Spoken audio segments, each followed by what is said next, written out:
मैं इमाम अहले सुन्नत का एक और वाक़या आपको बयान करता हूँ, क्योंकि मैंने कहा कि उनके अंदर रब तबारक व तआला ने ये कुव्वत और ताकत पैदा की थी कि वो अपनी बात मनवाना भी जानते थे। तो एक मरतबा वो किसी जगह जुम्मा पढ़ाने के लिए गए। जिस तरह खुतबा दीगर जगहों पे जुम्मा पढ़ाने जाते हैं, वो अपने इलाके से कहीं और जुम्मा पढ़ाने के लिए गए। अब जुम्मे का दिन था, जैसे ही अजान का वक्त आया जो ख़तीब के पास दी जाती है, तो वहाँ के एक नमाजी थे, उन्होंने लिख कर भेज दिया कि भाई जुम्मे के बाद जो अजान दी जाती है ख़तीब के सामने, क्या वो मस्जिद के अंदर दी जा सकती है? तो इमाम अहले सुन्नत ने फरमाया कि हरगिज़ नहीं दी जा सकती। और उस मस्जिद के अंदर ख़तीब के सामने ही बिल्कुल मस्जिद के अंदर अजान होती थी। अब लोगों को आपको पता है, सबसे बड़ी दलील ये होती है कि हमारे बाप दादा 50 साल मुझे हो गए, मेरी उम्र 70 साल हो गई, लिहाजा हमने तो कभी ऐसा नहीं देखा। लोगों ने यही कहा कि भाई हमारे बाप दादा परदादा यहाँ पढ़ते रहे, किसी ने ये मसला बयान नहीं किया, सबका इस पर अमल था। लेकिन ये अभी नया मौलवी आ गया, ये कह रहा है कि मस्जिद के अंदर अजान ख़तीब के सामने नहीं होगी, बल्कि मस्जिद के बाहर मिंबर के सामने होगी। जिस तरह यहाँ मैंने भी ये पहले मस्जिद के अंदर, यहाँ भी आप लोग देखते होंगे, लेकिन अब मस्जिद के बाहर होती है, इसलिए कि मस्जिद के अंदर अजान देना ये सुन्नत मुअक्कदा के ख़िलाफ़ है और इसका तर्क जो है वो नाजायज़ है।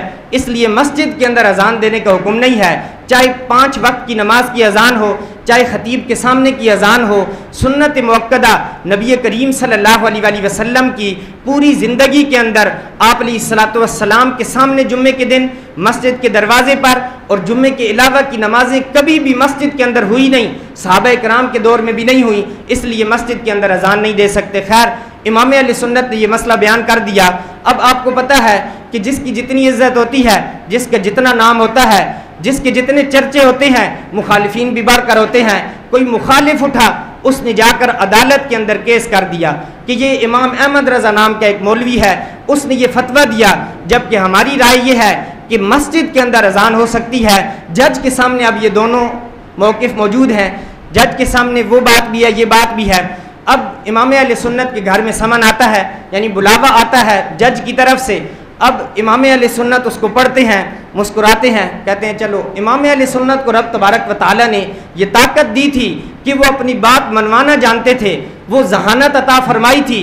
कमाल का हाफजा आपने सुना हुआ है इमाम अहले सुन्नत का, कमाल की जहानत थी, कमाल के दलाइल थे, कमाल के आपके फ़ज़ाइल हैं। इमाम अहले सुन्नत ने राब्ता किया। अब पता ये चला कि जो आप सबको मालूम होगा, अदालत के अंदर जब केस हो जाए, अब जो भी हाज़िरी के लिए जाता है, अब जो जज का मुंशी होता है वो बाहर आता है, अदालत का अंदर जो जज के सामने का कमरा है उससे बाहर आकर लोगों को आवाज़ देता है, फ़ुलां बिन फ़ुलां अंदर आ जाए। अब जिसका नाम आता है वो अंदर चला जाता है। इमाम अहले सुन्नत ने जब पता चला कि वो शख्स ये ड्यूटी सर अंजाम देता है, तो इत्तेफाक ऐसा हुआ, इमाम अहले सुन्नत की तो मुरीद पाको हिंद पूरी दुनिया के अंदर थे, और इत्तेफाक से वो जो ऐलान करने वाला था ना, जज के सामने बुलाने वाला शख्स था, वो इमाम अहले सुन्नत का मुरीद निकल आया।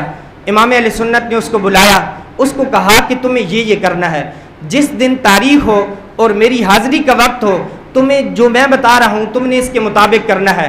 ये सब मामला तय हो गया। कहा ठीक है हुजूर, मैं ऐसा ही करूँगा। अब जब तारीख आई, इमाम अहले सुन्नत को बुलाने का हुक्म हुआ, तो जज के सामने वो खड़ा हो गया। जज की कुर्सी ये लगी हुई है, वो मुरीद सामने खड़ा हो गया। अब वो कहता है इमाम अहमद रज़ा बिन मौलाना नकी अली खान, जब ऊंची आवाज़ से कहा, जज भी हैरान हो गया कि कितना गुस्ताख हो गया है कि आज मेरे सामने और पहली मरतबा ये हरकत कर रहा है, हालांकि आज तक कभी ऐसा नहीं हुआ। जज कहता है कि ये क्या, तुम्हें तमीज़ नहीं है क्या, ये अदालत है, इसके कुछ आदाब हैं। तो कहा कि इमाम अहमद रज़ा भी तो यही कहता है, इमाम अहमद रज़ा का भी मौक़िफ़ यही है। आप लोग समझ गए होंगे, मस्जिद के अंदर लोग मौजूद हैं, अजान के लिए मस्जिद के बाहर लोगों को बुलाया जाता है जो घरों के अंदर हैं। मस्जिद के अंदर जो मौजूद होते हैं उनको नहीं बुलाया जाता नमाज पढ़ने के लिए। इमाम अहमद रज़ा भी यही कहता है, जब आपकी अदालत का बड़ा अदब है, तो क्या रब तबारक व तआला की अदालत और रब तबारक व तआला के घर का अदब नहीं है? लिहाजा हुक्म शरअ ये है कि मस्जिद के अंदर अजान नहीं दी जाएगी, मस्जिद के बाहर दी जाएगी। जज के भी होश ठिकाने आ गया, उसने कहा वाकई बात समझ में आ गई।